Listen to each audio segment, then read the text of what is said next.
নোয়াখালী হাতিয়ায় চানন্দী ইউনিয়নে ৩ সন্তানের জননীকে ধর্ষণের ঘটনাটি সম্পূর্ণ প্রোপাগান্ডা বলে জানিয়েছে পুলিশ।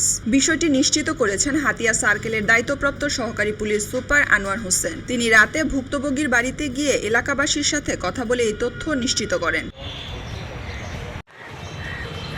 এর আগে হাতিয়া চানন্দী ইউনিয়নের শাপলাকলি প্রতীকে ভোট দেওয়ার জেরে ৩ সন্তানের জননীকে নিজ ঘরে ধর্ষণ ও শারীরিক নির্যাতনের অভিযোগ ভাইরাল হয় সোশ্যাল মিডিয়ায়। শনিবার দুপুরে নোয়াখালী 250 শয্যা হাসপাতালে চিকিৎসা নিতে এসে এ তথ্য জানান ভুক্তভোগী। পরে তাকে ইমার্জেন্সি বিভাগে চিকিৎসা শেষে হাসপাতালের গাইনি বিভাগে ভর্তি করানো হয়। ভুক্তভোগী নারী স্থানীয় নলেরচর একটি আশ্রয়ন প্রকল্পের বাসিন্দা।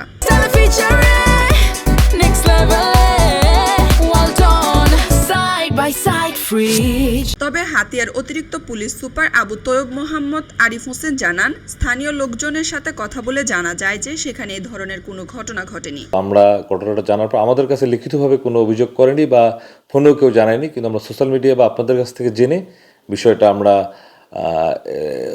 তদন্তের জন্য আমরা অফিসার পাঠাই, আমাদের এডিশনাল এসপি একজনকে পাঠাই এবং একজন ইন্সপেক্টরকে ঘটনাস্থল যেটার কথা বলছিল সেখানে পাঠাই। তো স্থানীয় লোকজন এই বিষয়ে কোনো জানে না। এ বিষয়ে উপজেলা বিএনপির পক্ষ থেকে আনুষ্ঠানিকভাবে প্রতিবাদ জানিয়ে বিএনপির সাবেক সভাপতি আলাউদ্দিন রনি জানান, এনসিপি এই সকল প্রোপাগান্ডা ছড়াচ্ছে। আমরা প্রশাসন এবং স্থানীয় জনগণের সাথে যোগাযোগ করে দেখলাম এই ধরনের ধর্ষণের কোনো ঘটনা চানন্দী ইউনিয়নে ঘটেনি।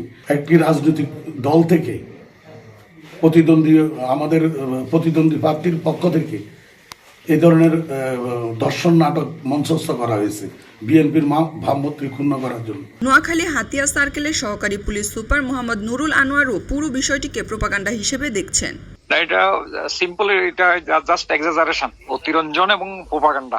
সম্পত্তি টম্পত্তি নিয়ে আগে ঝামেলা ছিল, এগুলো থেকে টুকটাক ব্যাপার স্যাপার হয়েছে আর কি। বাট যেভাবে আপনাদের কাছে এটাকে ফোকাস করা হয়েছে, নট দ্যাট। আমরা আমাদের চেক হয়েছে, ক্রস চেক হয়েছে, ভালো করে স্ক্রুটনাইজ করা হয়েছে, ওখানে আরো সিনিয়র লেভেল অফিসারও আসছে, ওই আর কি আমরা এটা আপডেট দিচ্ছি।